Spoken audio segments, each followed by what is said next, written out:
आज का रात्रि क्लास है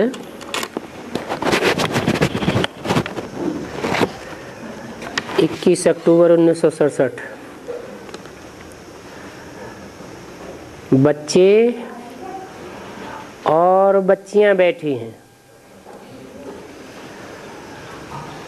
इस विचार से बैठी है कि बाबा आया कि आया, बाप दादा आया कि आया। नाम ही प्रजापिता है।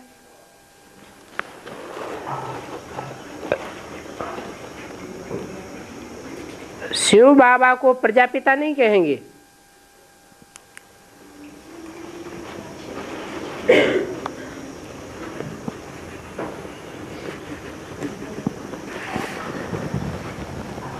शिव बाबा है रूहानी पिता। बिंदु बिंदु रूहों का बाप। और प्रजापिता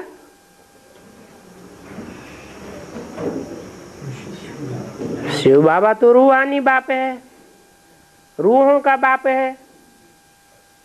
और प्रजापिता देह अभिमानियों का बाप है। प्रजापिता जो 500-700 करोड़ प्रजा है, उन सब का बाप है। तो देखो, एक रूहानी बाप और एक जिस्मानी बाप। जिस्मधारियों का बाप और रूहों का बाप, या यूं कहें एक देहधारियों का बाप, जिनकी बुद्धि देह में धरी रहती है, और एक रूहानी बाप। भले देहधारी में आता है तो भी रूहानियत की बुद्धि रहती है, देह में बुद्धि नहीं जाती। वो है रूहानी पिता। अब किसकी याद में बैठना चाहिए? रूहानी बाप की याद में बैठना चाहिए या जिस्मानी बाप की याद में बैठना चाहिए? जिसकी याद करेंगे वैसे ही बन जावेंगे। जिस्मानी बाप को याद करेंगे तो देह अभिमानी बन जावेंगे। रूहानी बाप को याद करेंगे तो रूह, ज्योति बिंदु, आत्मा, निराकारी, निर्विकारी, निरहंकारी बन जावेंगे।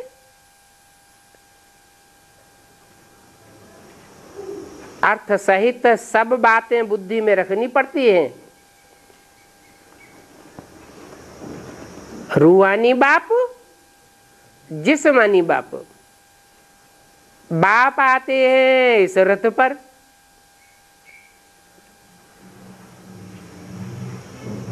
ज्ञान तो सबके लिए है। बाप सब आत्माओं के लिए कहते हैं, देह अभिमान छोड़ माम एकम याद करो।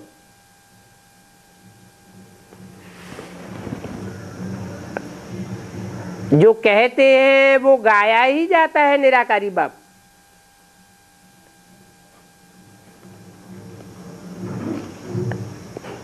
कहते तो देहधारी बाप के द्वारा हैं, लेकिन कहने वाली आत्मा निराकारी बाप है। भगवान निराकार है, यूं उनके बच्चे भी निराकार हैं। यूं निराकार है माना इस तरह तो निराकार है, फिर उस तरह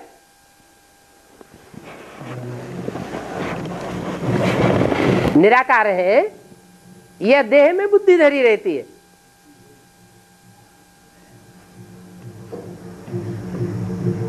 निराकारी दुनिया से आते हैं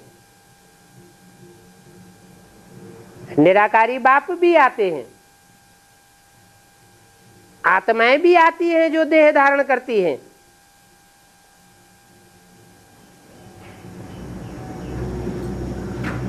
एक ही लोक से आते हैं। फिर एक रूहानी और बाकी सब जिस्मानी क्यों बन जाते? क्योंकि एक जन्म मरण के चक्र में नहीं आता है और सब जन्म मरण के चक्र में आते हैं।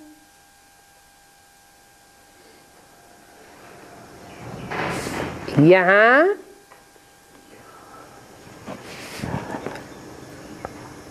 इस दुनिया में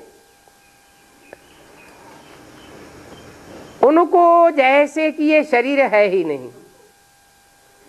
किनको? निराकारी बाप को।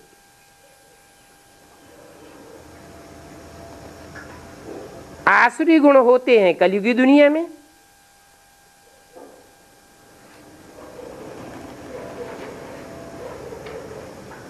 सती की दुनिया में मनुष्यों में दैवी गुण होते हैं।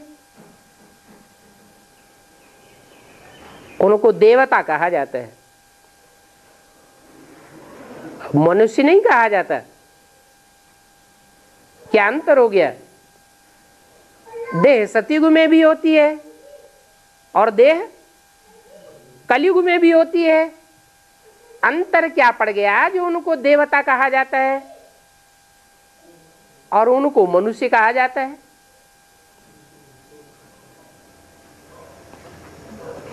उनको देवता इसलिए कहा जाता है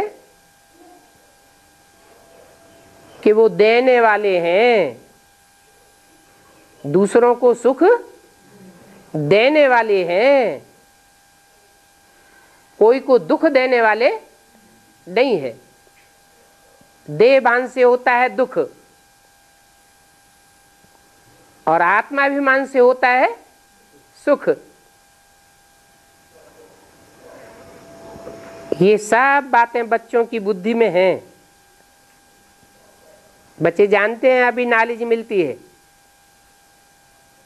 बाप कहते हैं मनमना भव मद्याजी भव। पहले मनमना भव क्यों?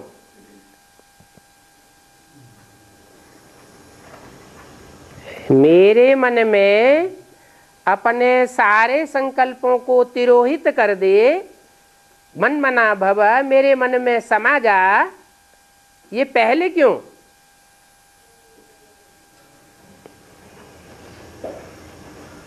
जहां हमारा मन होगा वहां हमारा तन होगा, जहां हमारा मन होगा वहां हमारा धन होगा।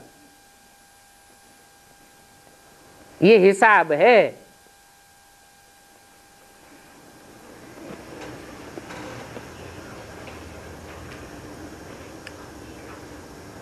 फिर अरस परस भी है। चलो मन किसी का कमजोर है, चंचल है, एक में नहीं लगा सकता है। फिर अगर अपने धन को और अपने तन को, तन के संबंधियों को, तन के संपर्कियों को उस एक की सेवा में अर्पण कर दे दे तो उसका मन कहां जावेगा? जहां हमारा धन जावेगा वहां मन जावेगा, जहां तन की शक्ति जावेगी वहां मन की शक्ति जावेगी।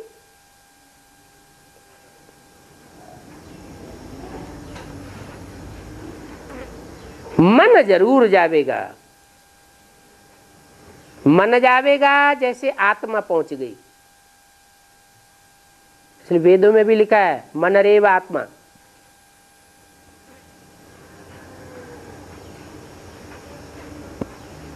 फिर मद्याजी भव स्वतः हो जाते हैं। बाप कहते हैं अपने को आत्मा समझ, मुझे बाप को याद करो।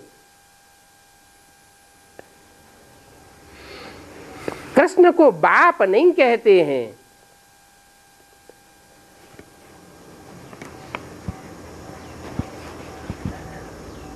किसको बाप कहते हैं? राम को बाप कहा जाता है, कृष्ण को कहीं भी बाप। कृष्ण तो बच्चा है, मतलब क्या हुआ?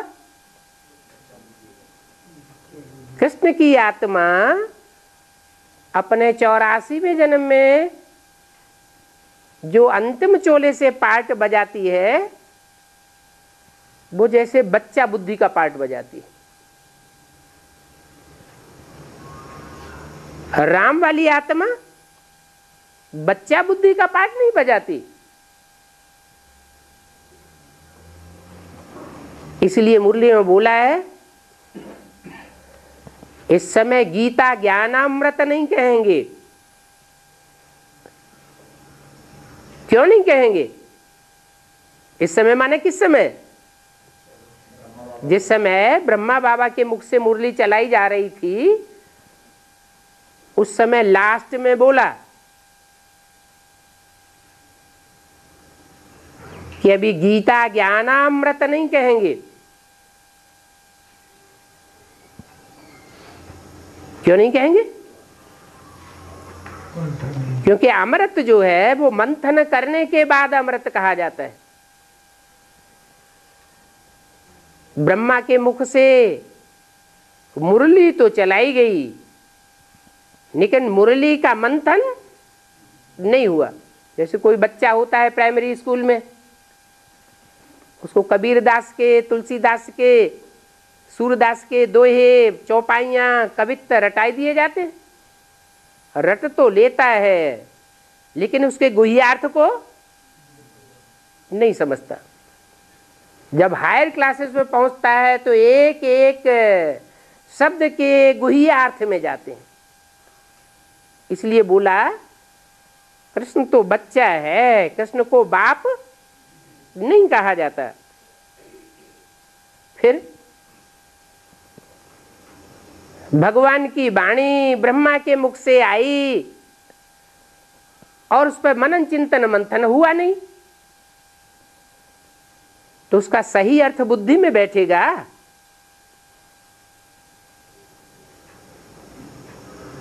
समझा ही नहीं किसी ने। जैसे सन 76 की बात बोली 66 में, आने वाले 10 वर्षों में दुनिया का विनाश हो जाएगा, लक्ष्मी नारायण का जन्म हो जाएगा।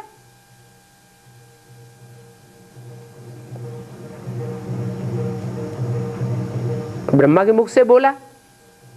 ब्रह्मा ने क्या समझा और ब्रह्मा कुमार कुमारियों ने क्या समझा? सीधा सीधा स्थूल अर्थ समझ लिया। ये बुद्धि में नहीं आया कि मुरली में दूसरी जगह ये भी बोला है कि विनाश ज्वाला ऐसे रुद्र ज्ञान यज्ञ से प्रज्वलित हुई, या बाहर की दुनिया से प्रज्वलित हुई है? यज्ञ से प्रज्वलित हुई। माने ब्राह्मणों की दुनिया के लिए बाबा सारी बातें बोल रहे थे, बाहर की दुनिया के लिए बाबा पढ़ाने के लिए नहीं आया है। तो ऐसी ढेर सारी बातें हैं जो मुरली का गुह्यार्थ बेसिक नॉलेज वालों के सामने क्लियर नहीं होता। वही बेसिक वाले बच्चे जिनके लिए हर मुरली में ये डायरेक्शन दिया जाता है, मन मना भव, रूहानी बाप को याद करो, अपन को रूह समझो। तो जिन्होंने अपने को बिंदु समझा और बिंदु बिंदु आत्माओं के बाप ज्योति बिंदु शिव को याद किया, उनकी बुद्धि सूक्ष्म बन गई। सूक्ष्म को याद करेंगे तो बुद्धि कैसी बनेगी? सूक्ष्म बनेगी। सूक्ष्म ज्योति बिंदु चैतन्य आत्मा को याद करेंगे तो बुद्धि कैसी बनेगी? जड़ बनेगी या चैतन्य बनेगी? चैतन्य बनी। अब उनके मुकाबले जिन्होंने ब्रह्मा की देह को याद किया,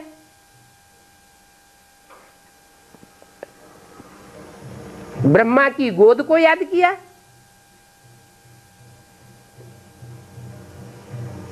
जिन्होंने अनुभव लिया देहधारी का,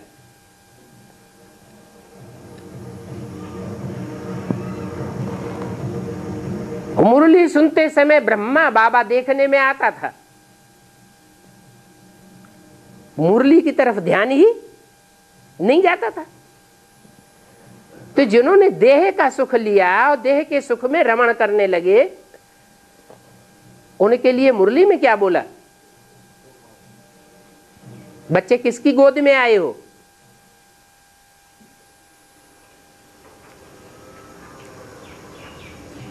तो जो बच्चे कहते थे बाबा हम शिव बाबा की गोद में आए हैं, कौन तो कहते पास, और जो कहते ब्रह्मा बाबा की गोद में आए तो ब्रह्मा को याद किया तो फेल। इसलिए मुरली में बोल दिया कि ब्रह्मा के चित्र को भी नहीं रखना है,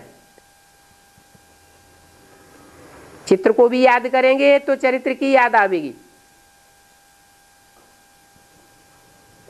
चाहे ब्रह्मा हो, कृष्ण वाली आत्मा हो, और चाहे राम वाली आत्मा हो, अंतिम जन्म का जो चोला है वो तमो प्रधान है या सतो प्रधान है? तमो प्रधान है। इसलिए मुरली की शुरुआत की लाइनों में ये बात बोली, रूहानी बच्चे रूहानी बाप को याद करें। तो जिन्होंने ये प्रैक्टिस की, सूक्ष्म को याद करने की, सूक्ष्म आत्माओं के बाप को याद करने की, उन आत्माओं की प्रैक्टिस पक्की होने से उनकी आत्मा की बेसिकली सारी कट उतर गई। इसलिए मुरली में बोला आत्मा रूपी सुई की सारी कट उतरने पर तुम बच्चे डायरेक्ट बाप से सीखोगे। क्यों? ब्रह्मा के तन से जो वाणी चलाई, जो कार्य किए, जो पार्ट बजाया, वो डायरेक्ट बाप का पार्ट नहीं था। वो डायरेक्ट बाप टीचर सतगुरु नहीं था क्या? बाप से क्या मिलता है? वर्षा माना क्या? इसी शरीर से मुक्ति और जो मुक्ति। वर्षा माना सुख और शांति का वर्षा मिलता है बेहद की बाप से। ये कोई भी धर्म पिताएं सुख शांति का वर्षा नहीं दे सके। 2500 वर्ष की हिस्ट्री ये बताती है। सब इस सृष्टि पर आए और दुख की दुनिया में लौट गए। दुनिया और ही ज्यादा दुखी होती चली गई। किसी को सुख शांति के वर्षे की अनुभूति नहीं हुई। एक ही रूहानी बाप है। जब इस सृष्टि पर आता है बाप के रूप में, टीचर के रूप में, क्लैरिफिकेशन देता है। एक एक शब्द का, वाक्य का हिज्जे हिज्जे करके समझाता है। और गुरु के रूप में मन बुद्धि की सदगति करता है। मन बुद्धि गतिशील हो जाती है। बुद्धि जामड़ी न रहे, गतिशील हो जाए, मनन चिंतन मंथन वाली हो जाए। जिन अर्थों में कहा जाता है मनुष्य, मनु की औलाद, मनु माने ब्रह्मा। तो असली अर्थों में जब हम श्रेष्ठ मनुष्य ब्राह्मण बने तब पुरुषार्थ करते करते संपन्न स्टेज पर पहुंच करके संपूर्ण ब्राह्मण सो देवता बन सकते हैं। तो डायरेक्ट बाप से सीखना कब होता है? जब आत्मा रूपी सुइयों की कट उतरती जाती है, तो जिनकी जिनकी कट उतरती जाती है वो एडवांस में क्लास ट्रांसफर होते जाते और वो डायरेक्ट बाप से पढ़ाई पढ़ते, डायरेक्ट बाप से वर्षा लेते, डायरेक्ट सुप्रीम टीचर से पढ़ाई पढ़ते। उनको नशा रहता है, हमको पढ़ाने वाला कौन? साधारण मनुष्य गुरु नहीं, साधारण धर्म पिताएं नहीं, जो आए और धर्म स्थापन करके चले गए, वाणी चला के चले गए, चाहे वो कुरान की वाणी हो, चाहे बाइबल की वाणी हो, चाहे धम्मपद की वाणी हो, आए वाणी चला के चले गए, लेकिन दुनिया का परिवर्तन नहीं हुआ। उसी लिस्ट में ब्रह्मा बाबा भी आ गए। क्या करके गए? आए, वाणी चला के चले गए, परिवर्तन? परिवर्तन कुछ भी नहीं हुआ। तो बाप परिवर्तन करके जाते हैं। कहते बच्चे, मैं तुम बच्चों को साथ लेकर के जाऊंगा, साथ रहेंगे, साथ जिएंगे, साथ खेलेंगे, खाएंगे और साथ साथ वापस घर जावेंगे। जो मम्मा बाबा के समय के बने हुए चित्र हैं, उनमें कोई ऐसा चित्रण किया गया है कि साथ में घर जाते हुए दिखाया गया हो? है कल्प वृक्ष, झाड़ के चित्र में ऊपर शंकर का चित्र दिया हुआ है। तो बाप कहते हैं मैं तुम बच्चों को नैनों पर बिठा करके ले जाऊंगा। मना इस पूरे शरीर के अंदर कौन सा अंग होता है जो सबसे जास्ती सेंसिटिव होता है? आंखें।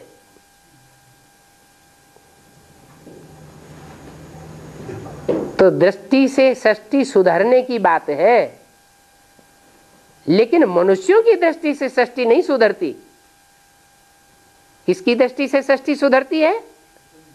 स्वयं भगवान बाप इस सृष्टि पर जब आता है, तब उसकी निराकारी, निर्विकारी, निरहंकारी दृष्टि से सारी सृष्टि सुधरती है, नंबरवार पुरुषार्थ अनुसार। तो बाप के रूप में आते हैं। कृष्ण तो बच्चा है। मुरली में कहीं भी ये नहीं कहा कृष्ण बाप को कहा जाता है, कहीं बोला नहीं। सदैव क्या बोला? कृष्ण बच्चा है। यहां संगम युग में भी बच्चा है और वहां सतयुग में भी बाप का बच्चा होगा। उसकी बच्चे की बच्चा बुद्धि ये नहीं चलेगी कि सतयुग में पैदाइश कैसे होगी। जो बाप का पार्ट होगा उसकी बुद्धि में ये बात चलेगी कि सतयुग में पैदाइश कैसे होगी। या बाप समान जो भी बच्चे होंगे नई सृष्टि को जन्म देने वाले, उनकी बुद्धि में भी ये बात चलेगी कि नई दुनिया कैसे तैयार होनी है, प्रोसीजर क्या होगा, प्लानिंग क्या होगी। उनकी बुद्धि में वो बात ऑटोमेटिक चलेगी। तो बोला कृष्ण को बाप नहीं कहते हैं। तुम बच्चे किसको भी समझाओ, चाहे कोई सन्यासी हो या कोई भी हो, पहले ये मंत्र दो। कौन सा मंत्र? मन्मना भव, मेरे मन में समा जा। ये कहने वाला कौन? इसके मन में समा जा ये नहीं कहा। किसके मन में? ब्रह्मा के मन में नहीं, ये तो घोड़ा है। त्रिमूर्ति में उन्होंने तो 3 शेर दिखा दिए, लेकिन बाप क्या कहते, वास्तव में त्रिमूर्ति में एक घोड़ा है, एक बकरी है और एक शेर है। तो मन को क्या कहा जाता है, घोड़ा कहा जाता है। ये मन किसके वश में होना चाहिए, मन रूपी ब्रह्मा है तो ब्रह्मा रचना है या रचयिता है? ब्रह्मा क्या है, रचना है। नामीय ब्रह्मा, ब्रह्मा ने मणि, माँ माने माँ, माने बड़ी माँ। तो बड़ी माँ को बनाने वाला कौन, बाप। तो मुरली में पूछते भी है, इस ब्रह्मा का बाप कौन, कहते कोई नहीं बता सकेगा तुम बच्चों के सिवाय। हमारी बुद्धि में है कि जब से यज्ञ के आदि में ये ज्ञान की बातें शुरू हुई, सत्संग शुरू हुआ, तो ब्रह्मा की बुद्धि में ये बैठाने वाला कौन कि तुम कृष्ण की आत्मा हो। नई दुनिया आने वाली है, पुरानी दुनिया जाने वाली है। उनके साक्षात्कारों का क्लैरिफिकेशन किसके द्वारा हुआ, बाप के द्वारा हुआ।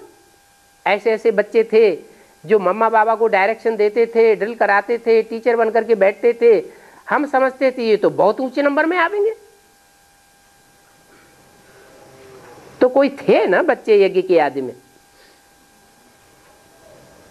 जिनका मम्मा बाबा जैसी श्रेष्ठ आत्माओं के ऊपर भी आधिपत्य था, अधिकार जमा करके बैठते थे। संगम युग के आदि में भी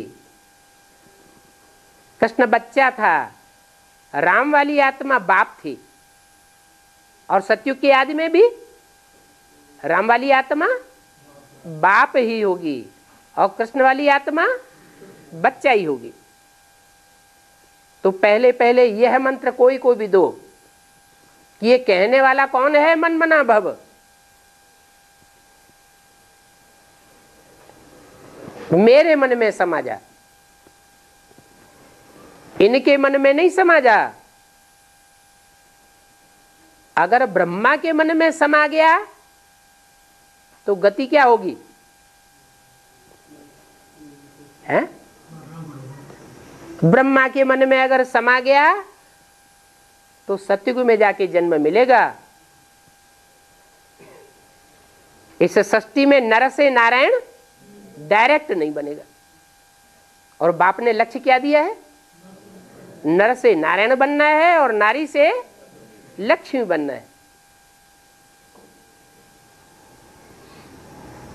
तो ब्रह्मा बाबा के लक्ष्य में, कृष्ण वाली आत्मा के लक्ष्य में और राम वाली आत्मा के लक्ष्य में बहुत अंतर हो जाता है।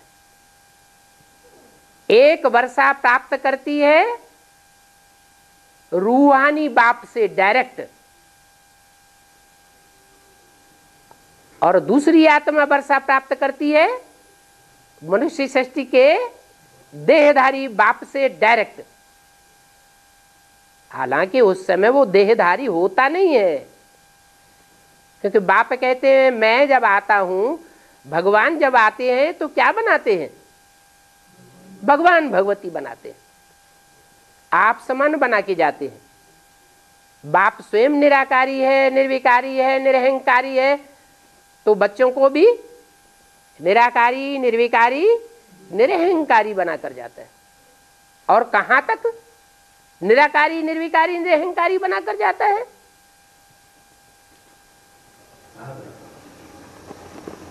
जो उपलब्धि बड़े ते बड़ी बताई, जो उपलब्धि और किसी धर्मवंशियों को नहीं हुई।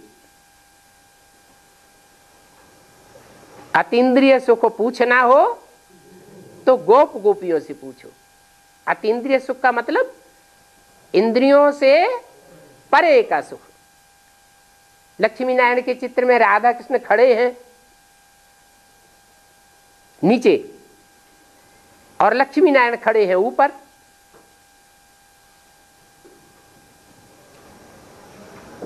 ज्ञान के प्रकाश की दुनिया में खड़े हैं और राधा कृष्ण को सत्य की दुनिया में खड़ा हुआ दिखाया गया।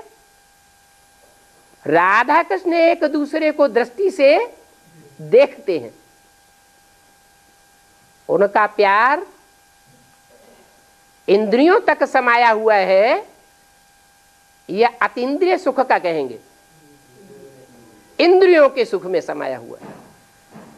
उनके द्वारा जो भी सृष्टि पैदा होगी भले श्रेष्ठ सृष्टि है, श्रेष्ठाचारी इंद्रियों की शक्ति सृष्टि है, लेकिन फिर भी अतीन्द्रिय सुख की सृष्टि नहीं कही जाएगी। कैसे सुख की सृष्टि कहेंगे? इंद्रियों के सुख वाली सृष्टि। तो इंद्रियों का जो सुख है, चाहे भले श्रेष्ठाचारी इंद्रियां हो, वो नीचे गिराने वाला होगा या ऊपर उठाने वाला होगा? नीचे गिराएगा। भले चौथाई कला पहले जन्म में नीचे गिरती है, लेकिन फिर भी नीचे तो आना होता है ना। और जो लक्ष्मी नारायण है वो एक दूसरे की तरफ दृष्टि से भी नहीं देखते, उनका अतीन्द्रिय सुख है, माने इंद्रियों से परे की स्टेज का सुख है। न ज्ञानेंद्रियों से सुख भोगते हैं, न कर्मेंद्रियों से सुख भोगते हैं। ऐसा वाइब्रेशन मात्र से एक दूसरे का प्यार खींचने वाले हैं। जैसे कि दिल से दिल को राहत होती है, देह का अंश मात्र भी देहभान नहीं। ऐसी सृष्टि स्थापन करने के लिए वो रूहानी बाप आता है। किसमें आता है? जो भी देह अभिमानी मनुष्य हैं, उन देह अभिमानी मनुष्यों के बाप में आता है। तो देह अभिमानियों का जो बाप है वो ही 100% आत्मिक स्थिति में स्थित हो जाए तो फिर दुनिया बचेगी क्या? दुनिया भी रूहानी हो जाएगी। तो संगम युग, इसको नाम दिया है पुरुषोत्तम संगम युग। जो भी पुरुषों में उत्तम से उत्तम आत्माएं हैं,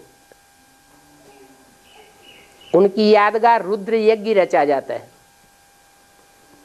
उस रुद्र यज्ञ में 1,00,000-2 लाख शालिग्राम बनाते हैं सारे दिन में। उत्तम से उत्तम आत्माएं हैं। लोग शालिग्राम को भगवान समझ लेते हैं, भगवान नहीं होते। भगवान आकर उनको आप समान भगवान भगवती जैसा बनाए देते हैं, निराकारी, निर्विकारी, निरहंकारी। तो बताया कि तुम किसको भी समझाओ, चाहे सन्यासी हो या कोई भी हो, पहली बात यही समझाओ कि रूहानी बाप को याद करो। राम और कृष्ण ये रूहानी आत्माएं नहीं है, रूहानी बाप नहीं है। अगर ये रूहानी बाप होते तो 63 जन्म में भी इस सृष्टि को पावन बनाया होता। 63 जन्म में खुद भी गिरते गए और इनके फॉलोअर्स भी नीचे गिरते गए। अच्छी रीति समझाए कर, निश्चय कराए कर लिखो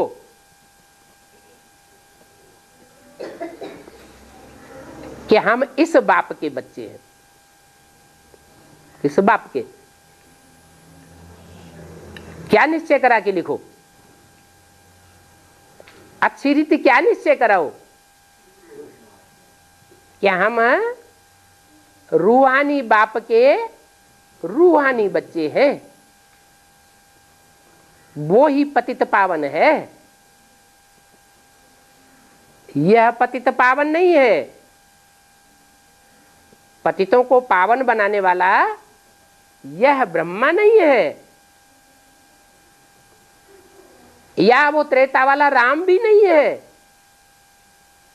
2 आत्मा है ना। एक है जन्म मरण के चक्र में आने वाली, और एक है जन्म मरण के चक्र से सदैव न्यारी, देह में प्रवेश करती है,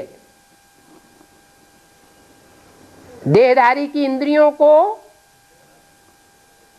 यूज भी करती है, लेकिन यूज करने के बावजूद भी आंखें जैसे देखते हुए नहीं देखती, कान जैसे सुनते हुए नहीं सुनते, सारी दुनिया ग्लानि करती है। कलंकीधर नाम ही प्रसिद्ध हो गया, कलंक लगाती है। सबसे ज्यादा ग्लानि किसकी होती है? ब्रह्मा की सबसे ज्यादा ग्लानि होती है या शिव बाबा की? शिव बाबा की सबसे ज्यादा ग्लानि होती है। ब्रह्मा बाबा अपनी ग्लानि को सहन नहीं कर पाते, हार्ट फेल हो जाता है। जब उन्हें यह पता चलता है कि मेरे बच्चे ने ही मेरे को धोखा दे दिया, वर्ल्ड रिन्यूअल ट्रस्ट बना लिया, उसमें मेरा नाम निशान भी गायब कर दिया, तो बाबा की आत्मा ये सहन नहीं कर पाती। और शिव 500 करोड़ मनुष्य मात्र में से एक भी ऐसी आत्मा नहीं है जिसकी एक्ट को, जिसकी वाचा को सहन न करता हो। वो सागर है, सागर में सब कुछ समाया जाता है। वही पतित पावन है और सर्वशक्तिवान भी है। बच्चों को अच्छी रीति सिखाना है। क्या बात? कि वो बाप कौन है, किस रूप में आया हुआ है, अरूपी है या कोई रूप है, रूपवान है, निराकार है, फिर भी कोई साकार में आकर के प्रत्यक्ष होता है संसार के सामने। कोचिंग देनी है। क्या कहा है? आत्माओं को ट्यूशन देनी है। सब आत्माओं का एक ही बाप है, चाहे क्रिश्चियंस हो, चाहे मुसलमान हो, चाहे हिंदू हो, चाहे सिख हो, सब आत्माओं का एक ही बाप है। आत्माएं पुनर्जन्म में आती है, जन्म लेती है और फिर मरती है। वेद का भी अर्थ है। संगम युग में जन्म लेने और मरने का बेहद का अर्थ क्या होता है? आत्मा को अपने बाप परमपिता परमात्मा का निश्चय हुआ कि अमुक तन में आया हुआ है, मुकर्रर रथ में। सर्वव्यापी नहीं है। दुनिया कहती है सर्वव्यापी है, कहती है या नहीं? लेकिन हम ब्राह्मण बच्चे कहते हैं वो सर्वव्यापी नहीं है। क्या है? एक व्यापी है। वो तथाकथित बेसिक वाले ब्राह्मण भी क्या कहते हैं? परमात्मा सर्वव्यापी नहीं है। लेकिन उनसे पूछा जाए सर्वव्यापी नहीं है तो एक व्यापी कहां है, तो इसका जवाब नहीं दे सकते। इसका मतलब वो भी दुनिया में ही रम जाते हैं। अंदर से प्रश्न का जवाब उनको नहीं मिलता, या पक्का बुद्धि में निश्चय बुद्धि नहीं बन पाते कि एक बाप कैसे है। तो कोचिंग देनी है कि आत्माएं पुनर्जन्म में आती हैं, माना निश्चय अनिश्चय के चक्र में आती है। संगम युग में निश्चय के चक्र में आना माना जन्म लेना। निश्चय बुद्धि हुआ कि इस दुनिया में परमपिता परमात्मा का साकार रूप गीता का भगवान यह है जो सारी सृष्टि का कल्याण करके वापस जावेगा।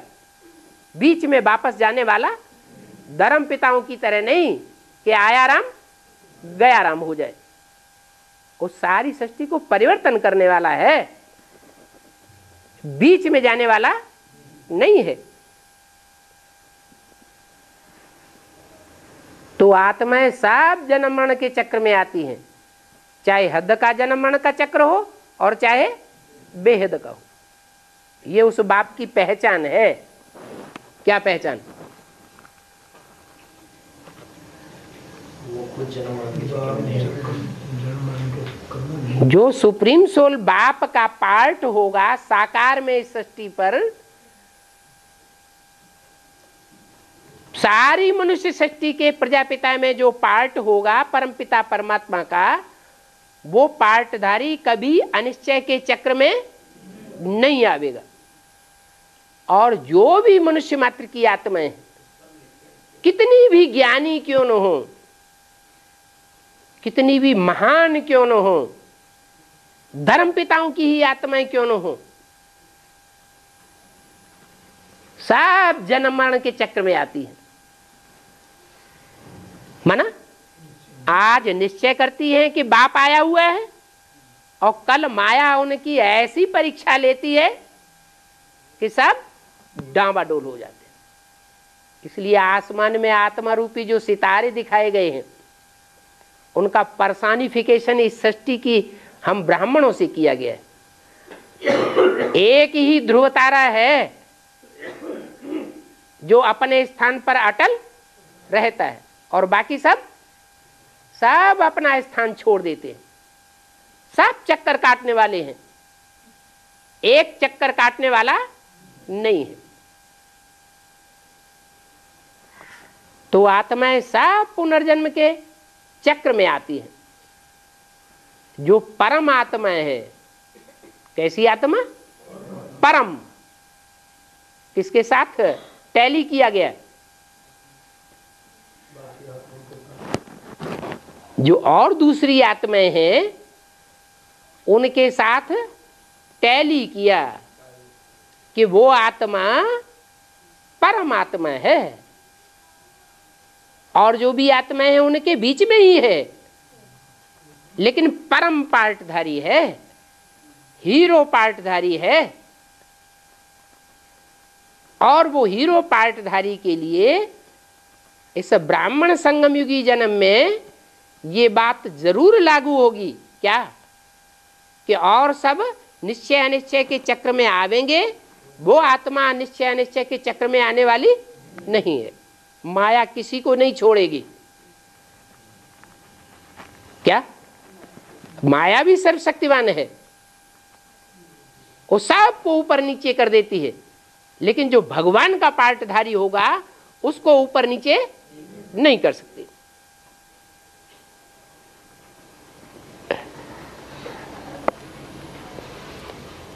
मुख्य है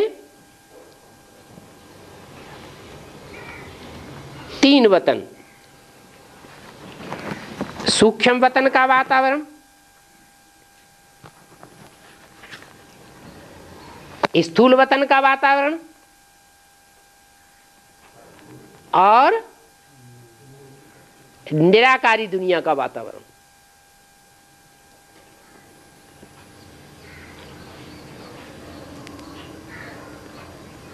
परंतु टू मच में नहीं जाना चाहिए। बोलो, प्रजापिता तो मनुष्य होगा ना। जहां प्रजा होगी वहां प्रजापिता होगा। ऐसे थोड़े ही कि ब्रह्मा के तन में आकर वाणी चलाते थे तो ब्रह्मा कोई प्रजापिता था। अगर प्रजापिता होता तो ब्रह्मा कुमारी विद्यालय का नाम शुरुआत से क्या होता? प्रजापिता ब्रह्मा कुमारी ईश्वरी विश्वविद्यालय होता। लेकिन नाम क्या पड़ा? ब्रह्मा कुमारी विद्यालय पड़ा। फिर ब्रह्मा को शरीर छोड़ना पड़ा, साकार सूक्ष्म वतनवासी हुआ। सूक्ष्म वतन में प्रजा होती है क्या? सूक्ष्म वतन में थोड़ी प्रजा रची जाती है। तो प्रजा तो इस सृष्टि पर है। प्रकष्ट रूपेण जायते इति प्रजा कहते हैं, जिसकी प्रकष्ट रूप में रचना भगवान आकर के करते हैं। कैसे करते हैं? एक एक आत्मा की बुद्धि में ज्ञान बैठता है कि मैं देह नहीं हूं, मैं आत्मा हूं। हर आत्मा की बुद्धि में ये ज्ञान बैठ जाता है कि मैं सृष्टि रूपी रंगमंच में एक पार्टधारी हूं, मैं ये पार्ट बजाने वाली आत्मा हूं, इस धर्मखंड में पार्ट बजाने वाली हूं, इस टाइम पर पार्ट बजाने वाली हूं, इतने जन्म का पार्ट बजाने वाली आत्मा हूं।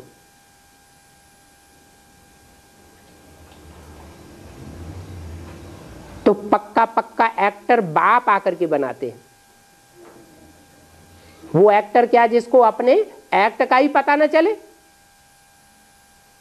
आत्मा है और आत्मा को अपने अनेक जन्मों का एक्ट का ही पता न चले, तो उस आत्मा को कैसा एक्टर कहेंगे? बेवकूफ एक्टर। तो हम सब आज बेवकूफ एक्टर बन गए।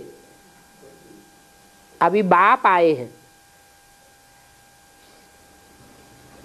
बताते हैं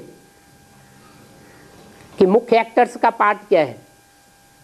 मुख्य एक्टर्स हैं इस ड्रामा के दो, जगत पिता और जगदम्बा। बाकी और भी एक्टर्स बाई प्लॉट है। इब्राहिम, बुद्ध, क्राइस्ट, गुरु नानक, ये भी एक्टर्स मुख्य हैं। तो उनका पार्ट बताते हैं।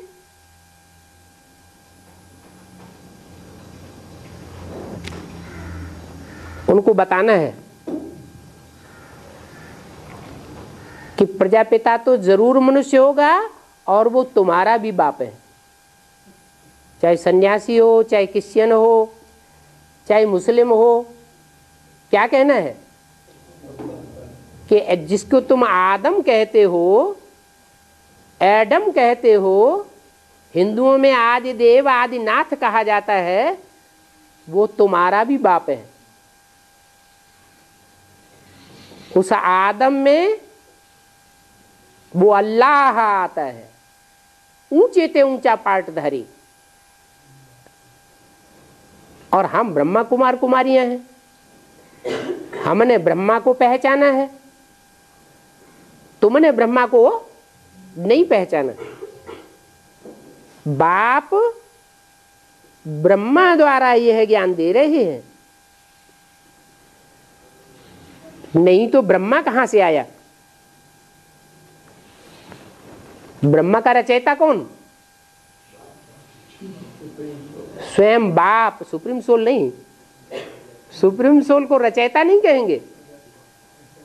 सुप्रीम सोल जो है वो तो सदैव है, वो अविनाशी बाप है, आत्माओं का बाप है। बिंदु बिंदु आत्मा है, वो कभी रची नहीं जाती, और बिंदु बिंदु आत्माओं का बाप भी कभी रचा नहीं जाता। वहां रचयिता और रचना का सवाल ही नहीं है। रचयिता रचना का सवाल तब होता है जब वो निराकार से वह साकार शरीर में प्रवेश करता है, तब कहा जाता है ब्रह्मा कुमार कुमारी। तो ब्रह्मा तो चाहिए ना, जबकि शूद्र से ब्राह्मण बनते हैं। ब्रह्मा द्वारा ही रचना होती है मनुष्य सृष्टि की।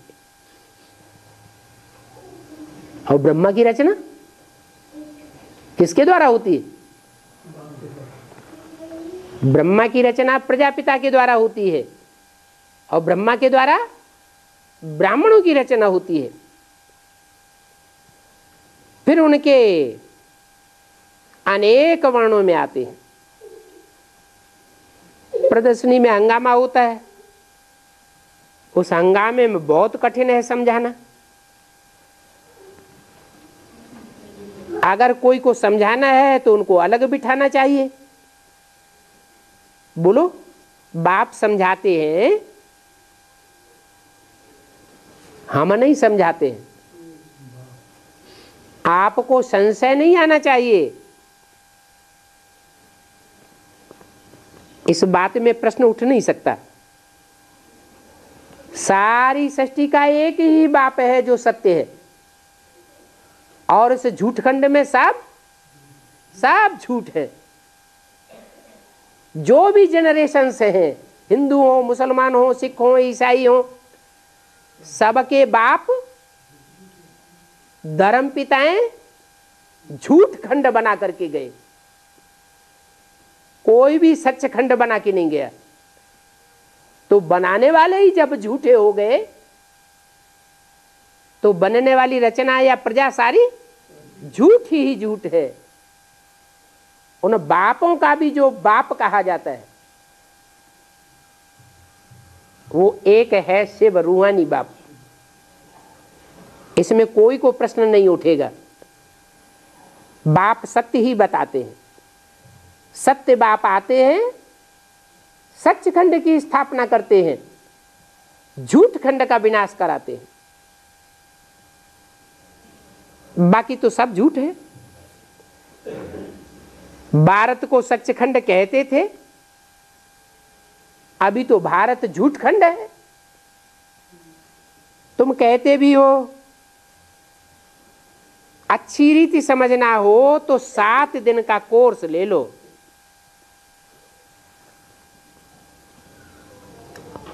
पूरा कोर्स लेंगे तो फोर्स बढ़ेगा। मुसलमान आदि कोई भी हो, सबका बाप है ना। बुलाते हैं हे पतित पावन। गांधी भी किसको याद करते थे? वो तो भारत का बापू था। वो भी कहते थे पतित पावन सीताराम। पतित पावन राधा कृष्ण तो कोई नहीं कहते। पतित पावन इब्राहिम, बुद्ध, क्राइस्ट, गुरु नानक तो कोई नहीं कहते। याद निराकार को करते हैं। फिर सीताराम, रघुपति, राघव, राजा राम कह देते हैं। तुमको समझाया है, ये सब भक्त हैं और भगवान है एक। वो भगवान सभी आत्माओं का बाप है। क्या? वो देहधारियों का बाप नहीं है। सभी आत्माओं का मतलब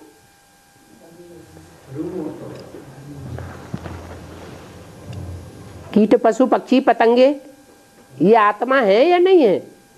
ये भी तो मूल रूप में आत्मा है। उन सब का वो एक बाप है। बाप को ही भगवान कहा जाता है। ये है मूल बात समझाने की। क्राइस्ट भी देहधारी था,